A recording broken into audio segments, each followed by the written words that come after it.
আপনি কল্পনা করুন, ইতিহাসের সবচেয়ে ভয়াবহ ঘটনা এখন আমাদের সামনে।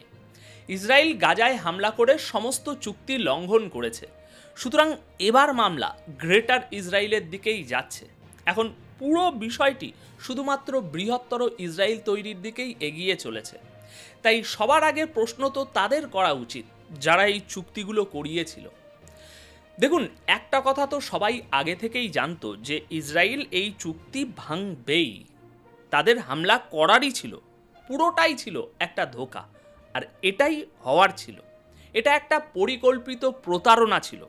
তাদের উদ্দেশ্য ছিল শুধু নিজেদের বন্দীদের মুক্ত করিয়ে নিয়ে আসা। আর আপনি লিখে রাখতে পারেন, এটা বোঝার জন্য বিশেষ কোনো রকেট সায়েন্সের প্রয়োজন নেই যে এর পর কি হতে চলেছে। এবার গাজায় ভয়ঙ্কর বোমা বর্ষণ হবে। গাজার সমস্ত মানুষকে হয় মেরে ফেলা হবে, নয়তো সেখান থেকে বের করে দেয়া হবে। আর এরপর ঠিক একই ঘটনা আপনারা ওয়েস্ট ব্যাংকেও দেখতে পাবেন। সেই সময় এখন চলে এসেছে। দেখুন, সাধারণত এটাই হওয়ার কথা ছিল যে বন্দিরা মুক্তি পাওয়ার সাথে সাথেই ইসরায়েলের সমস্ত সৈন্য সেখান থেকে চলে যাবে। চুক্তি তো এটাই ছিল, তাই না? দেখুন, এই কথাটা আজ আর কারো কাছে গোপন নয় যে তারা এই দিনটার জন্য ২৫০০ বছর ধরে অপেক্ষা করেছে। সুতরাং এবার আপনারা বুঝতে পারছেন যে নেতানিয়াহু যখন ট্রাম্পের সাথে পার্লামেন্টে গিয়েছিল তখন সে এত খুশি কেন ছিল। আসলে ওটা সবার জন্য একটা ফাঁদ ছিল। তাদের মূল উদ্দেশ্য ছিল নিজেদের বন্দীদের ছাড়িয়ে আনা, যাতে ইসরায়েলের রাস্তায় যে বিক্ষোভ চলছিল তা বন্ধ হয়ে যায়। তারা চেয়েছিল তাদের বন্দীরা ফিরে আসুক এবং তারপর তারা পূর্ণ শক্তি দিয়ে ফিলিস্তিনিদের উপর হামলা চালাবে। আর এখন ঠিক সেটাই হতে চলেছে। এবার শুনুন কি হয়েছে। ওদিকে ইসরায়েলি সেনাবাহিনীকে যুদ্ধ শুরু করার নির্দেশ দেওয়া হয়েছে এবং গাজায় সব দিক থেকে বোমাবর্ষণ করতে বলা হয়েছে। এখন প্রশ্ন হলো, যারা এই চুক্তিতে সই করেছিল, যারা ট্রাম্পকে ত্রাতা বা মসিহা বলছিল, তাদের কি হবে? যুদ্ধ কোনো বন্ধ হওয়ার ছিল না, সবটাই ছিল একটা ড্রামা, একটা পরিকল্পিত গল্প। যুদ্ধ কি রে ভাই এভাবে বন্ধ হয়? পরিস্থিতি এমন তৈরি হয়েছে যে যা হওয়ার হয়ে গেছে। এখন প্রশ্ন হলো, এর পর কি? What next? এখন ইসরায়েলকে নির্দেশ দেওয়া হয়েছে যে গাজায় বাকি যারা আছে তাদেরও শেষ করে দাও এবং যত তাড়াতাড়ি সম্ভব ওয়েস্ট ব্যাংকে প্রবেশ করো, ওয়েস্ট ব্যাংকে গিয়ে অপারেশন শুরু করো এবং এরপর আর কোনো চুক্তি হবে না। ইসরায়েল স্পষ্ট দেখিয়ে দিয়েছে যে ট্রাম্পের সাথে তাদের এটাই পরিকল্পনা ছিল। তাই এখন পরের দৃশ্যটা কি? আজ দেখুন, নেতানিয়াহু আরও একটা কথা বলেছে। সে বলেছে, ইরানের সাথে আমাদের যুদ্ধ এখনও শেষ হয়নি। অর্থাৎ এবার তারা ইরানের সাথেও তাদের পুরনো হিসেব মেটাতে চায়। তো আপনি ভেবে দেখুন, সব কিছু আপনার চোখের সামনেই ঘটছে। তারা কি গাজার যুদ্ধ শেষ করবে? কখনোই না। এরপর তারা ইরানের দিকে যাচ্ছে। আসলে ট্রাম্পের সাথে নেতানিয়াহুর এটাই পরিকল্পনা ছিল। ট্রাম্প নিজেকে একজন মাসিয়া বা শান্তি দূত হিসাবে প্রমাণ করতে চেয়েছিল। সে বিশ্বকে দেখাতে চেয়েছিল যে দেখো, আমি গাজার যুদ্ধ বন্ধ করেছি, এই বলে নোবেল প্রাইজটা হাতিয়ে নেওয়া। কিন্তু যুদ্ধ তো বন্ধ হওয়ারই ছিল না।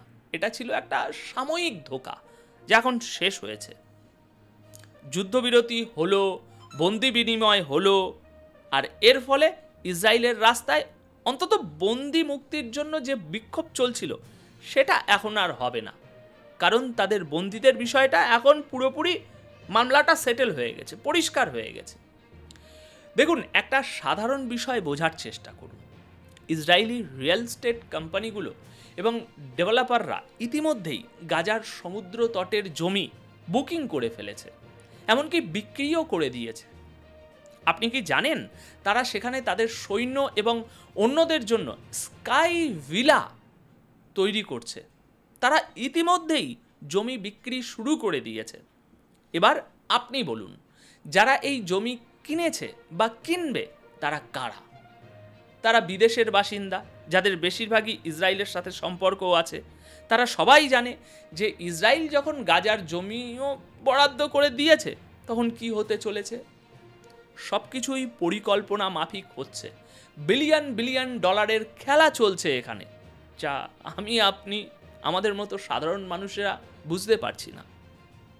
কিছু ইসলামিক দেশ ট্রাম্পকে এই যে মাসিহা বানাচ্ছে, আপনারা একটা কথা বলুন তো, যদি নেতানিয়াহুর এই যুদ্ধ বন্ধ করারই থাকতো, তাহলে সে গাজাকে এইভাবে ধ্বংসস্তূপে পরিণত কেন করত? এইভাবে ইতিহাসে এরকম ঘটনা আর নেই। সে গাজাকে ধ্বংস করেছে শুধু একটাই কারণে, যাতে এটাকে নতুন করে তৈরি করে নিজেদের লোকেদের জন্য বানানো যায়। আপনি কি জানেন তারা ইতিমধ্যেই প্লট, অ্যাপার্টমেন্ট এবং স্কাই ভিলা বিক্রি শুরু করে দিয়েছে? তারা 2035 সালের জন্য একটা ভবিষ্যৎমুখী শহর, ফিউচারিস্টিক সিটি তৈরি করবে।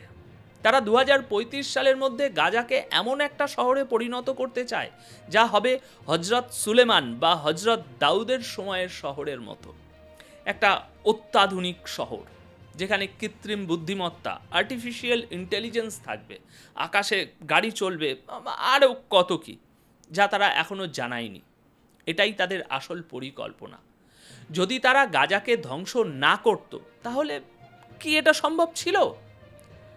ভাবুন, গাজার মানুষদের সেখান থেকে বের করে দিয়ে সেই বিল্ডিংগুলোতে নিজেদের লোকেদের রাখার জন্যই তো এই ধ্বংসলীলা চালানো হয়েছে। এখন সেই পরিকল্পনাটাই আস্তে আস্তে সামনে চলে এসেছে। এখন পরিস্থিতিটা দেখুন, ইসরায়েলের পরিকল্পনা এর থেকে আরও অনেক বেশি ভয়ঙ্কর। তারা এখন এখানকার কাউকে ছাড়বে না। এবার ট্রাম্প বলবে, আমার আর কোনো চুক্তি করার নেই, যা করার ছিল আমি করে দিয়েছি। ট্রাম্প তো বারবার ইসরায়েলে আসবে না। সে বলবে, আমি যা চুক্তি করার করে দিয়ে এসেছি, এখন তোমরা জানো আর তোমাদের কাজ জানে কিভাবে সামলাবে, সেটা আমার জানার বিষয় নয়। তাহলে এরপর কি? What next? এবার পরবর্তী ধাপটা শুনুন। এই লড়াই এখন আরও ছড়াবে। এই লড়াই অন্য দেশগুলোতেও ছড়িয়ে পড়বে এবং বাড়তে বাড়তে বাড়তে এটা ইরানের সাথে এক বিরাট যুদ্ধের রূপ নিতে চলেছে। এটা সবার আগে বুঝে নিন। না আজকে কালকে হবে না, এগুলো অনেক গভীর পরিকল্পনা। ধীরে ধীরে আপনারা দেখতে পাবেন তাদের পরিকল্পনাটা কি। পরিকল্পনা হলো যে বড় শক্তিগুলো, ইসরায়েলের পথে যে শক্তিগুলো বাধা হয়ে দাঁড়াতে পারে, যে বড় বড় শক্তিগুলো, তাদের রাস্তা থেকে সরিয়ে দিতে হবে। যেমন ধরুন, ইসরায়েলকে তো বাইতুল মুকাদ্দাস বা অন্যান্য পবিত্র স্থানগুলোর দিকে এগোতে হবে, আর যখন তারা এটা করবে তখন মুসলিম দেশগুলো থেকে প্রতিক্রিয়া আসবেই।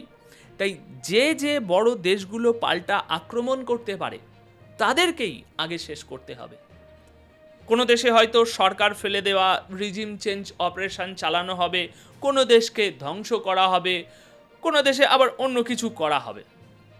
মুসলিম দেশগুলোর মধ্যে যদি তাদের সবচেয়ে বেশি ভয় কাউকে নিয়ে থাকে, তবে সেটা হলো ইরান। তারা জানে যে ইরানের মিসাইল তাদের দিকে তাক করা আছে, আর ইরানে তাদের পুরো রিজিম চেঞ্জ অপারেশন ব্যর্থ হয়েছিল, তাই তারা আবার সেখানে আসছে। যদি তারা ইরানকে দখল করে নিতে পারে বা তাদের অধীনে আনতে পারে সরকার পরিবর্তন করে, যা তাদের পরিকল্পনা, তাহলে মনে রাখবেন এরপর ইরাক, সিরিয়া, লেবানন, মিশর, জর্ডান, তুরস্ক কেউই তাদের জন্য কঠিন হবে না। আপনি দেখবেন এক এক করে প্রত্যেক মুসলিম দেশ অশান্তির ভিতরে ছড়িয়ে পড়বে, আর এই ঘটনা বাড়তে বাড়তে কোথায় গিয়ে পৌঁছবে তা আপনি কল্পনা করতে পারছেন আশা করি। ট্রাম্প এই মুহূর্তে ইসরায়েলের মাসিহা। ট্রাম্প প্রশাসন ইসরায়েলের জন্য যা করে দিয়েছে তা আর কেউ করতে পারতো না। দুটো জিনিস মাথায় রাখবেন, এই গাজা মডেল ইরানেও প্রয়োগ করা হবে। ইসরায়েল একটা উদাহরণ তৈরি করে দিয়েছে যে এই গাজা মডেল তারা যেখানে খুশি সেখানে প্রয়োগ করবে এবং এটাকে আরও এগিয়ে নিয়ে যাবে। যারা এই যুদ্ধবিরতিতে খুশি হচ্ছিল তাদের এখন কি বলার আছে? কোথায় গেল সেই সব চুক্তি? ইসরায়েলি সৈন্যদের তো সরে যাওয়ার কথা ছিল, এখন তারা কোথায় আছে বা কোথায় যাচ্ছে? ভাবুন, আজ তাদের মন্ত্রীরা ঘোষণা করে দিয়েছে যে যুদ্ধ আবার শুরু হয়ে গেছে। তাহলে যুদ্ধটা আপনারা কার সাথে লড়বেন? দেখুন, পরিস্থিতিটা এমন যে আসলে তো মুসলিম দেশগুলোর সেনাবাহিনী সেখানে থাকা উচিত ছিল। যেদিন বন্দি বিনিময় হচ্ছিল সেদিনই ইসরায়েলি সৈন্যদের সেখান থেকে বের করে দেওয়া উচিত ছিল এবং মুসলিম দেশগুলোর উচিত ছিল গাজার পুনর্গঠনের কাজ শুরু করে দেওয়া। তাহলে ইসরায়েল এই কাজ করার সুযোগই পেত না। আপনি কি ভাবছেন সে মুসলিম দেশগুলোকে ছেড়ে দেবে?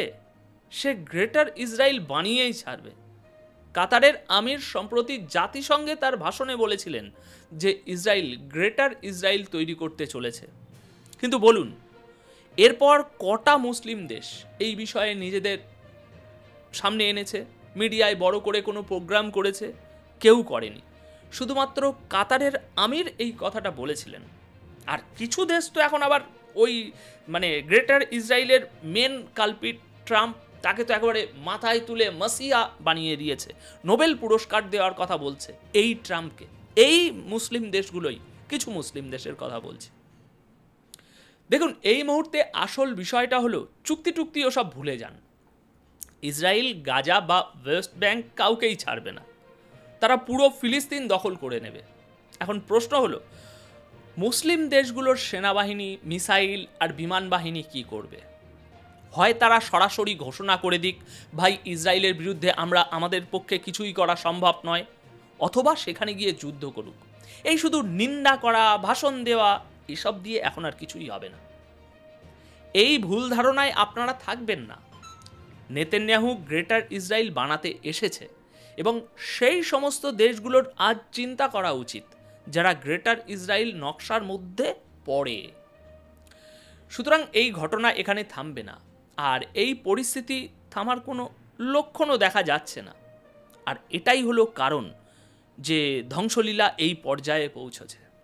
ধন্যবাদ আপনাদের সকলকে, অনেক অনেক ধন্যবাদ।